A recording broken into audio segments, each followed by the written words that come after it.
Debt. It's one of the most controversial topics in personal finance. Some say all debt is bad and should be avoided at all costs, while others swear by the power of leveraging good debt to build wealth. But where do we draw the line between good debt and bad debt? And how can you, as an individual, navigate this tricky balance? In today's video, we're diving deep into the debate. Is there such a thing as good debt? Or is all debt just a trap that keeps us enslaved to lenders and banks? Before we jump into the debate, let's break down what we mean by good debt and bad debt. Good debt is typically described as debt that helps you acquire assets or generate future income. Think about a mortgage on a rental property, a student loan for a degree that will significantly increase your earning potential, or a business loan that allows you to grow your company. The idea behind good debt is that it's an investment in your future. It can help you build wealth, create cash flow, or increase your financial stability in the long term. On the flip side, bad debt is the type that doesn't generate any income or appreciate in value. We're talking about credit card debt, car loans, and personal loans for depreciating assets. These types of debt often come with high interest rates and don't contribute to your financial growth. In fact, they can keep you trapped in a cycle of debt repayment without ever getting ahead.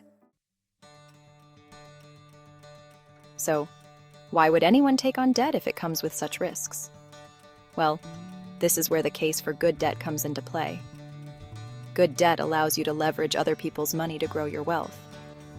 Imagine buying a $200,000 rental property. You put down 20% or $40,000 and finance the rest through a mortgage. As the property appreciates and generates rental income, your return on investment can be far greater than if you had paid in cash. Without the mortgage, you may never have been able to buy that property. This is the key idea behind leveraging good debt. It's a tool to amplify your financial opportunities. Then, there's the case for business loans.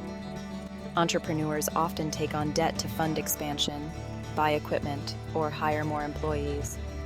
Yes, the debt adds risk, but without it, many businesses would stagnate.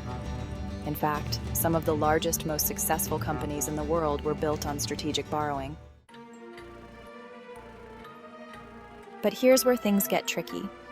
Just because debt can be leveraged doesn't mean it always works out. In fact, the concept of good debt is risky, and for many, it's a trap. First, let's talk about economic downturns. During the 2008 financial crisis, many people who thought they were using good debt, like mortgages on investment properties, lost everything when the market collapsed. Debt can amplify your gains, but it can just as easily amplify your losses. Then, there's the psychological impact. For some people, taking on good debt becomes a justification to over-leverage. They think, if a little debt is good, a lot must be better. But that mindset can lead to financial ruin. This is why financial gurus like Dave Ramsey argue that all debt, whether good or bad, is dangerous. Ramsey's approach is simple. Avoid debt altogether, pay off everything as fast as possible, and live a debt-free life. Ramsey's fans will tell you that living without debt means freedom. You're not beholden to banks, you have no monthly payments, and you sleep better at night knowing that your financial risks are low. But the downside? You may miss out on opportunities that could dramatically grow your wealth, like owning multiple properties, starting a business, or investing in higher education.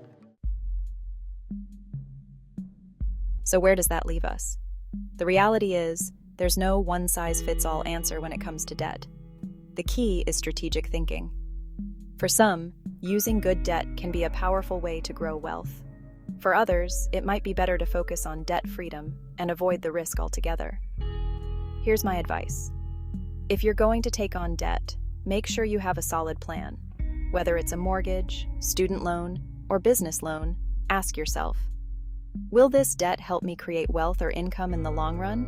And am I taking on a manageable amount of risk? Also, keep in mind that emergency funds and financial safeguards are critical. Debt should never be your safety net. It should be a strategic tool used only when the benefits clearly outweigh the risks. In the end, the debate between good debt and bad debt is more about personal risk tolerance and financial goals than anything else. What works for one person may not work for another. So, where do you stand on this? Is there such a thing as good debt, or should we avoid it altogether? Let me know your thoughts in the comments below, and if you found this video helpful, make sure to hit the like button and subscribe for more personal finance insights. Until next time, remember, your money, your choices.